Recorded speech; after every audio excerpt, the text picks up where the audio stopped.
agree with us. It's rare on the internet, but that's cool. Like, you don't have to think the same things we do. Especially in the Star Wars fandom, it seems to be like people think their opinion is the only one that matters, and if you disagree with them, you're stupid. Yeah. That's not true. That's not how media criticism works. This is art. This isn't mathematics. Like, there isn't a right answer. If you like it, you like it. If you don't, you don't. Exactly, and it's all subjective. It's all subjective. But let's and just a reminder, time codes are in the description. We're going to start with no spoilers for a bit, and then we'll go into full spoilers. So if you want to skip the spoiler bit, feel free to do so. We'll talk about more stuff afterward. But non-spoilers, Season 2 of The Mandalorian. We are a bit late, but whatever. We didn't have a show when it was on. Niles, what did you think of Season 2? Oh, man, I loved this show. Even from the first season, the pilot episode, I've been drawn into this show. This is, I think one of the peak Star Wars moments, or at least peak moments in like Star Wars history. You can say you can have opinions about the prequels, you can have opinions about the sequels, all that stuff, even the OT. But I think this is like exactly what I've been waiting for a long time for Star Wars content. It's something different. It's something that's so unique, but it's also still able to tell a very unique Star Wars story. It's not just like, here's the Force, here's the Jedi. It's like, no, let's explore something a little bit different. Let's expand that into, it's the scummy underbelly of the universe. Exactly. It's like, and that element has always been in Star Wars, but it's more been on the periphery. It's like we get glimpses into it with Han Solo, but this is, and Boba Fett too. I guess Boba Fett's around doing things. But we, the Mandalorian. It's like we're gonna the Force and the Jedi and all that shit exist in the show. Obviously, it's the same universe as the movies, but it highlights a different part of Star Wars, which is fun, and I think it does the TV format a lot of justice too. Like, it explores Star Wars as a TV show would. A lot of people seem to think there's filler in The Mandalorian. I don't, honestly. I think there's standalone episodes. That's TV, guys. That's how the medium works.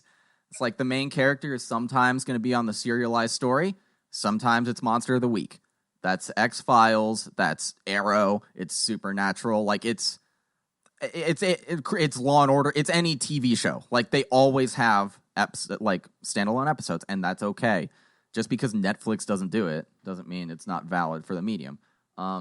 Yeah, I'll agree with you 100%. Even those filler episodes are like kind of the Monster of the Week ones. Even though there weren't really many episodes like that, they were still very interesting, and they had me interested from like the first frame to the final frame of the episode. Yeah. And one other thing that I'd like to say, is that at this point, I feel like so many people say the same thing, that they grew up with Star Wars. Star Wars is like such an integral part of like their culture and their upbringing, and I totally agree with that, and I feel the same way, and I'm sure that you do as well, Phil. Like, Star Wars is kind of part of my identity, I feel like. So when I was growing up, I always did wonder what happened after they blew up the second Death Star. What happens in the universe after that? What's and I never really got into the books or anything like that, the expanded universe, all that stuff. Same. So, it's nice to see something that's finally exploring that time period after, the Empire is destroyed. What happens next? Right. And I'm really enjoying that this era is getting filled in, because I do really love the sequels for the most part. I'm not a fan of 9, but 7 and 8 I really love. But how, like, one of the flaws, I think, for The Force Awakens is it just kind of starts and doesn't explain the Empire has been gone. They did win, and things were good for a while. So an audience member who just watches the movies and just goes into Force Awakens blind, it's like, what the fuck did they won? Why is the First Order just the same as the Empire?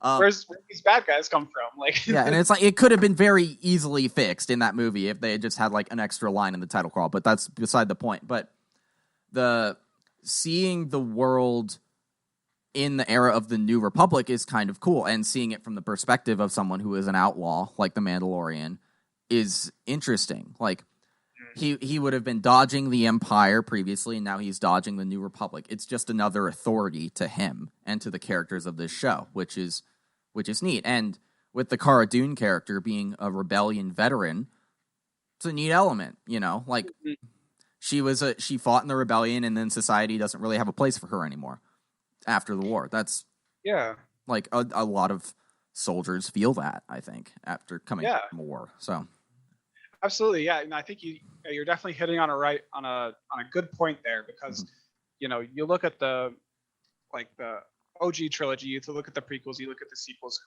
Who do they really focus on?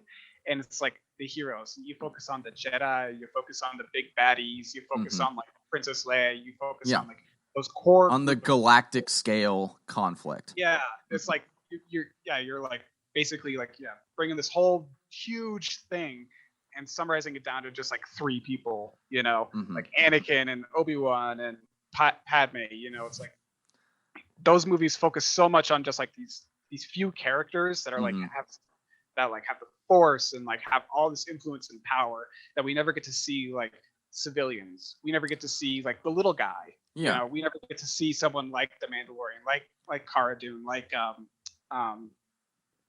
those other bounty hunters, those other people that are just trying to get by and survive and make a better life for themselves. Yeah. Red Letter Media made that point in one of their prequel reviews like a long time ago, where he was like, I think he had in the background like all the ships on Coruscant, and he's like, if you're a regular working person, like the rise and fall of the Empire probably didn't even affect your life. And he like pointed a ship in the background. It's like, average Joe, late for work. I gotta get in more something to get my ass chewed out. Yeah, and it's like you do need to show the human element of it a little bit. And I think the original trilogy does it pretty well by blowing up Alderaan. Like that establishes the personal stakes pretty decently, because Leia is from Alderaan. The sequels, when they blow up Hosnian Prime and the other systems, it's like there's a reason no one gives a shit when that happens, because we don't know anyone who's from those planets. It's like, like that sucks. Millions of people just got vaporized, but I felt nothing about it. This universe is used to genocide on a galactic scale. Yeah, Star Killer Base in general is the weakest element of that movie, but absolutely. But you want to do Mandalorian spoilers now, so we can just dive in? Yeah, let's just get into it. I think that's a good overview. So now.